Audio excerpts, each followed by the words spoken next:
Hi everyone, this is Gina, one of Kathy's coaches, and I am coming to you live for our Level Up Live on Tuesdays at noon. And today I want to talk a little bit about email. So I would say that of everyone that I've talked to in academia, most people say that email is their biggest issue. It's the one thing that keeps them from doing the writing that they need to do on a daily basis. So we're going to talk a little bit about how to deal with those emails, and specifically how to keep those emails from coming into your inbox, because the easiest way to deal with emails is to just not get them. So I'm going to start out with a really kind of a bold proposition, which is that I think that you should be checking your email twice a day, once at noon and once at 4. And I know that scares a lot of us, but one of the things that you can do is you can actually put an away message on your email saying, I have a big project, or I'm really busy, or you can be just really honest and say, I've got a lot going on right now, and I won't be able to check my email until noon or 4. And the other thing that you can do then is you can actually put your phone number in there and say, if you have an urgent question or issue, give me a call. And for those of us who are a little bit nervous about putting our cell phones in, because a lot of us are, working at home and we're not using our office phones, I just kind of want to remind you that most people really don't like using the phone and don't like picking up the phone to ask extra questions. And so those people are going to think pretty hard about whether or not that's a question that they really need to ask. And it might actually push them to solve their own problems.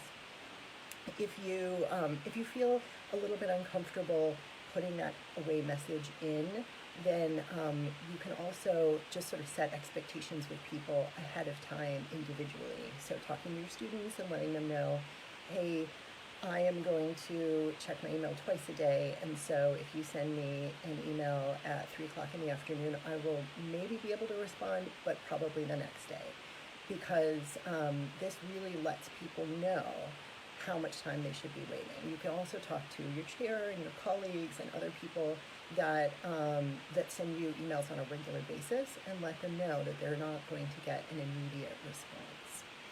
The other thing, if you're checking your email twice a day, is to set aside those times. And they don't have to be exactly noon or 4, but one sort of late morning and or early afternoon, and then kind of right before you're finishing work. And one of the reasons that I have that first time of checking your email so late is because you do not want to start your day with other people's priorities. You want to start, sort of like in budgeting, there's a saying that you should pay yourself first. So it's kind of the same idea. So work on yourself first. Spend some time doing your writing, or even doing chores, or whatever it is that you want to and need to and like to do in the mornings. And then wait until noon, or maybe even later, to let those other people's priorities become your priority. Another thing that you can do in terms of students is, and I've talked to a number of people who have done this with a lot of success, is that you can get a Calendly account, and that account can be for student meetings. So you can let all of your students know that you're not likely to respond to their individual emails with questions, but they can always make an appointment with you and talk to you for 10 minutes, large or small, any kind of issue that they've got going on.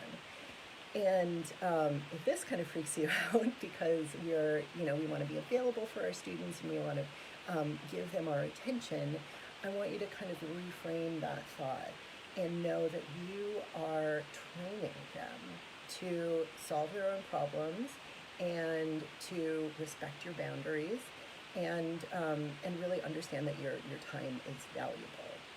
And I don't know that I've ever heard of anyone who had a student who was upset about having to make a Calendly appointment. And speaking of other people's priorities, if you get an email and someone wants you to do work for them, which is at least half of the emails that you get, I want you to just stop and think, is this something that I want to do, or is this something that someone else wants me to do? And if it is something that you feel really goes in your need to do list, and if you're thinking about your need to do list, remember you really kind of want most things that you do to fall in line with your mission, and you want that work to fill up your own cup. And so if it's something that is really something that you want to be doing, then, and you can't and you don't have the time to do it at that point, then just send a nice short email letting them know that yes, you do want to be a part of it, or you want to do that work, whatever it is, and giving them a reasonable timeline, and then you stick to it. And this is advice that I give myself all the time. Do not overpromise. If you know that something is going to take you a week, let them know it will take you a week. If you know something is going to take you a month, don't tell them it's going to take a week, because the best way to lose someone's trust is to overpromise.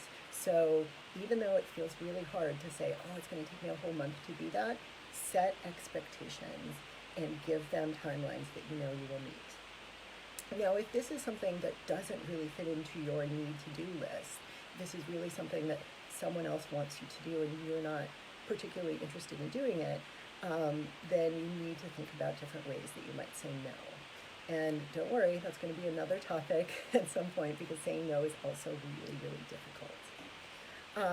Finally, not all emails have to be returned with emails. So you don't necessarily have to respond to everything that you get in your inbox with another email that you send out. If there's something that you need to go back and forth on, if you need to work out details or you need to come up with a time to meet, again, I'm going to say, pick up the phone and talk to that person on the phone, because it's a lot easier to spend that 5 minutes working out all of the details, knowing it's done, than sending emails back and forth for a solid week before you work things out. And then also, when you email other people, you can, again, set expectations. If you have a suggestion or an idea about something, you can let that other person know that this is your plan or this is your idea, and if they want to talk to you about it, they can call you. And again, you're going to find that very few people are going to call you with unimportant ideas. They are really going to spend a minute thinking a little bit about whether or not their question or their follow-up is worth talking to you about. And then, of course, you will get some calls, and those are the really important ones. And then finally, and this is really, really important, inbox zero does not have to be your goal. So I know that there are a lot of people who feel really strongly about inbox zero, about having completely clean inboxes, and I've done it before and it's felt okay. But if this is causing you more stress than necessary, then don't worry about inbox zero. Just try to take care of as many emails as possible, but again, give it that really specific restricted amount of time, because we've heard Kathy talk about this before about Parkinson's law. If you let your email take up your entire day, it certainly will do that. So again, I would say block out times like 12 and 4. And if you do that, remember that 12 o'clock is kind of a better hour to be crafting emails, really thinking about things.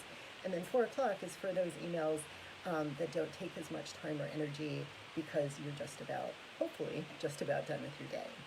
So we'll talk a little bit more about different ways to organize your inbox at some point. And like I said, we'll definitely have a couple of sessions about learning how to say no. So that's it for now, and thanks so much.